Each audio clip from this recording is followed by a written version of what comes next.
इस कार्यक्रम के पुण्यार्जक हैं श्री रेखा जैन, राजू जैन, ममता जैन, संजय जैन, कार्तिक जैन, पुष्प जैन, सुविधि जैन, नंदिनी जैन, गंगानगर, मेरठ।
सौधर्म इंद्र के बगैर कोई कार्य नहीं।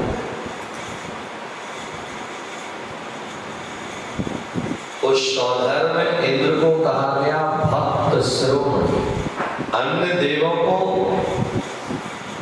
कहने के पहले सबसे पहले सौधर्म इंद्र को भक्त श्रोमणी कहा गया। क्यों कहा गया?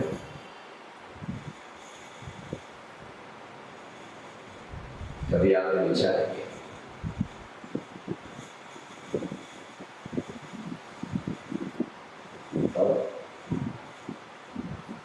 क्योंकि सौधर्म इंद्र को इसलिए भक्त श्रोमणी कहा गया कि वह ऋषभ देव से लेकर के महावीर पर्यंत जितने भी तीर्थंकर आते हैं वह सारे तीर्थंकरों की जैसी ऋषभ देव की भक्ति करता है वैसे ही महावीर पर्यंत भक्ति करता है। इसीलिए उसे कहा गया भक्त श्रोमणी। कि अगर ऋषभ देव की अगर 12 सभाएं आयोजित होती हैं तो अजितनाथ की भी 12 सभाएं आयोजित होती हैं।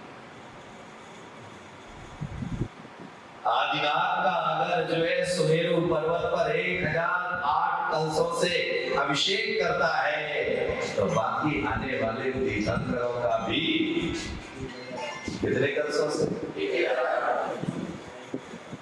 अगर जो है तीर्थंकर ऋषभ देव का समूह शरण 5000 धनुष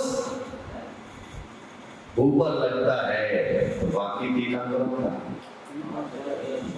यानी पहले से लेकर के आखिरी तक किसी तीर्थंकर की साधना में सेवा में सौधर्म इंद्र कोई कमी नहीं करता है।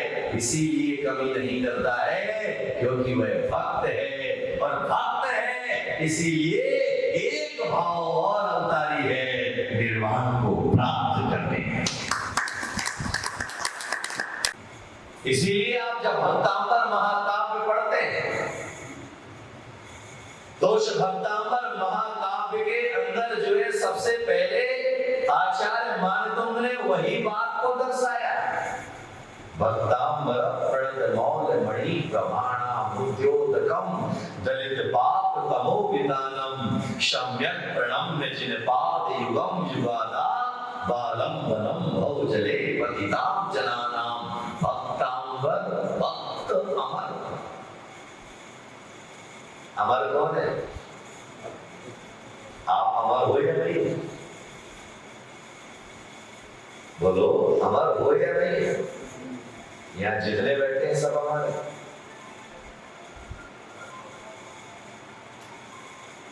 यह जितने बैठे हैं सब अमर हैं,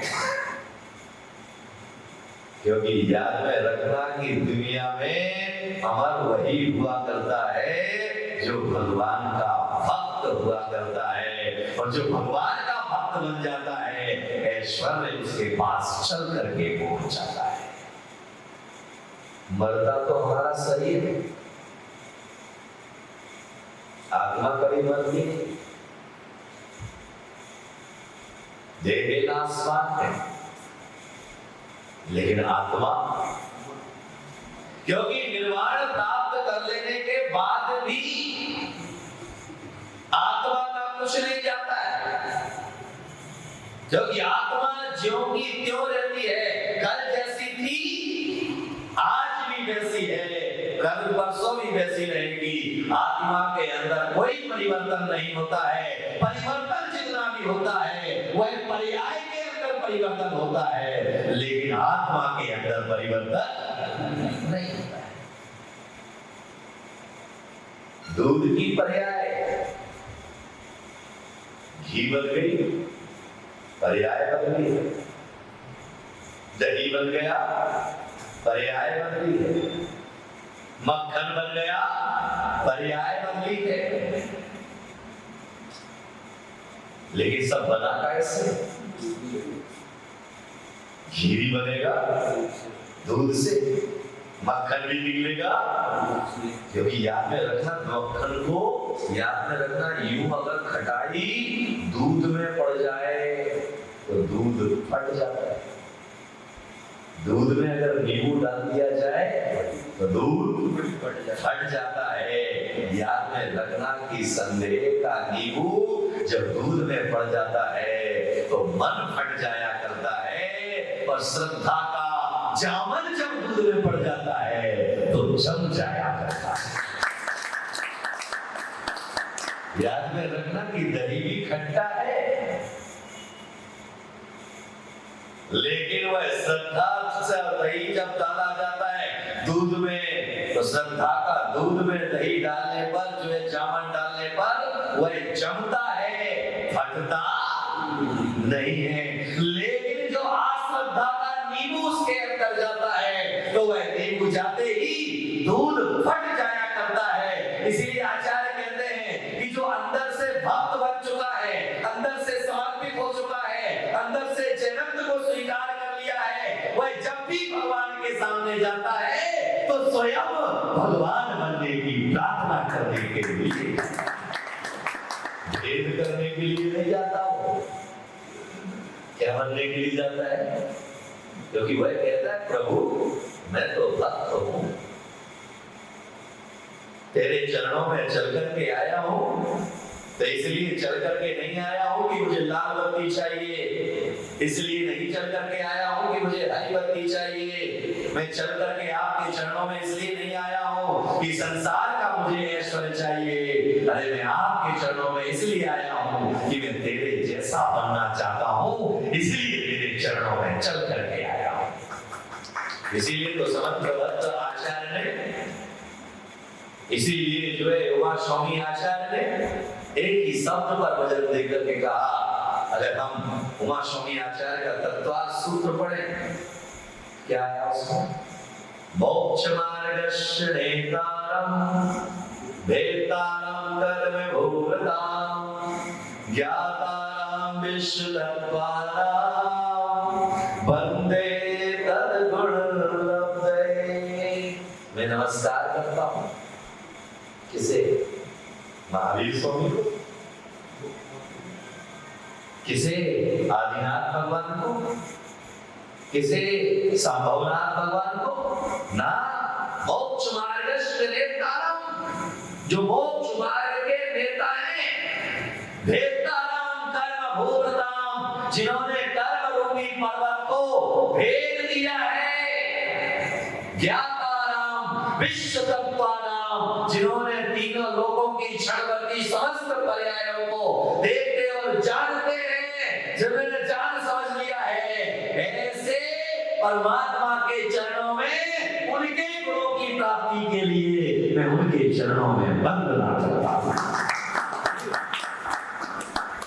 याद में रखिएगा कि जैन दर्शन को में पैदा होना एक बात है और जैन दर्शन के तत्व को आत्मसात करके जीना अलग बात है। क्योंकि आदमी का शरीर अमर नहीं होता है, आदमी के कृत्य अमर होते हैं। याद में रखिएगा कि जो व्यक्ति के जैसे कृत्य होते हैं उसके आधार पर वह जाना जाता है। सौधर्मेंद्र का कृत्य भक्ति में है, इसीलिए भक्त श्रोमणी बन गया, और हमारा कृत्य बीच बीच में व्यवधान ले लेता है, इसीलिए हम भक्त के साथ में कभी कभी विभक्त भी हो जाते हैं। लेकिन सद्भक्त की श्रेणी में पहुंचना हमारा लक्ष्य है, क्योंकि हमें बनना क्या है? बनना क्या है? अरे बोलो भाई, ये बोल रहा मेरे को तो जो है दादा बनना है।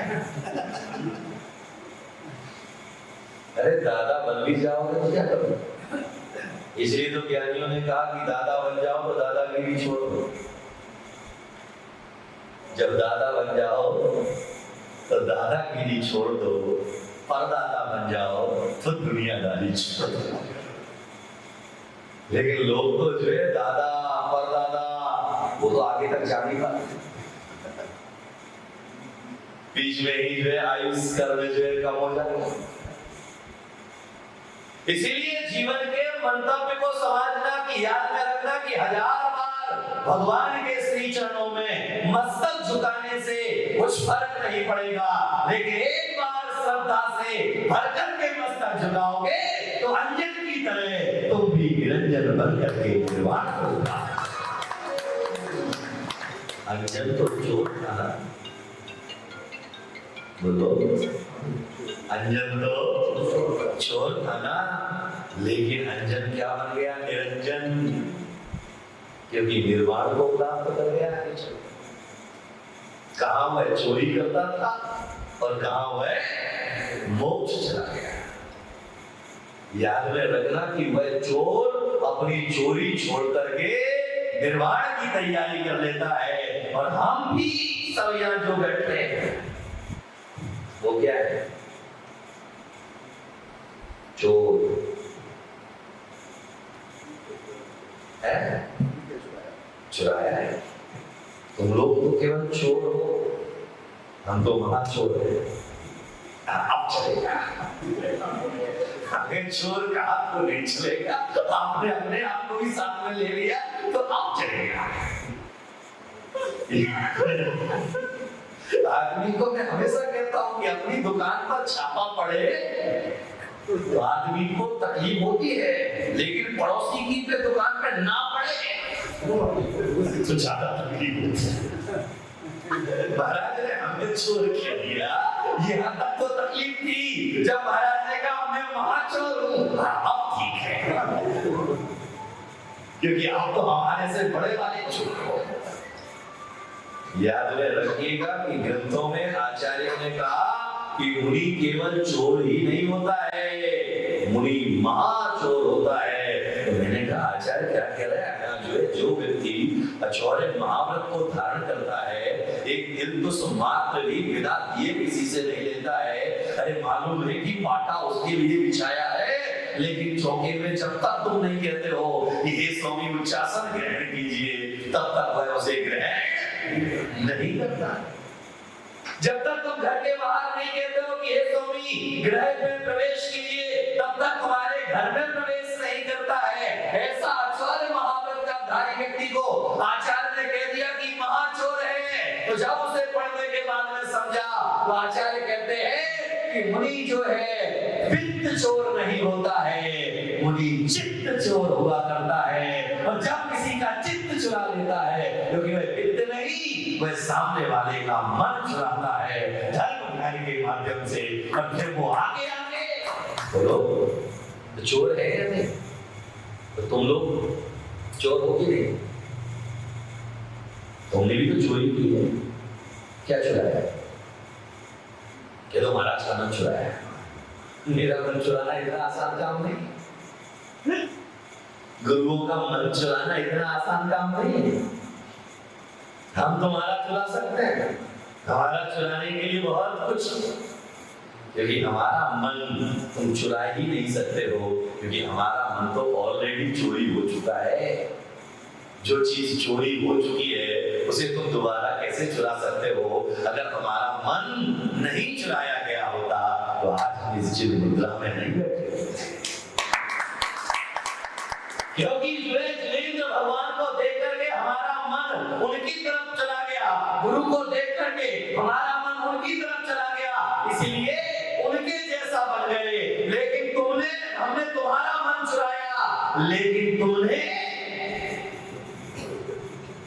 तुमने कहा महाराज ठीक है गुरुदेव, तुमको नमस्ते नमस्ते, जब तक असोड़ा हाउस में तब तक गुरुदेव तुमको नमस्ते नमस्ते, जब चले जाओगे गंगा विहार गुरुदेव तुमको नमस्ते नमस्ते, तुम अपने रास्ते हम अपने रास्ते, हम तुमको कुछ नहीं कौन समझते हैं। अब तुम्हारे समझने और नहीं समझने से क्या फर्क पड़ता है? तुम्हारे समझने या नहीं समझने से क्या फर्क पड़ने वाला है? एक व्यक्ति आया, बोले मैं प्रतीक सागर जी को नमोस्तुति करूंगा। इस कार्यक्रम के पुण्यार्जक हैं श्री रेखा जैन, राजू जैन, ममता जैन, संजय जैन, कार्तिक जैन, पुष्प जैन, सुवेधी जैन, नंदिनी जैन, गंगानगर मेरठ। कार्यक्रम प्रस्तुति दिगंबर जैन जागरण युवा संघ रजिस्टर्ड मुंबई, केंद्रीय कार्यालय 305 रानी सती मार्ग मलाड ईस्ट मुंबई 97। अपने परिवार की ओर से मुनिश्री के कार्यक्रम का प्रसारण के लिए संपर्क करें 9065330031। बैंक विवरण दिगंबर जैन जागरण युवा संघ, सेंट्रल बैंक ऑफ इंडिया, खाता संख्या 3424988837, IFSC CBIN 0280454।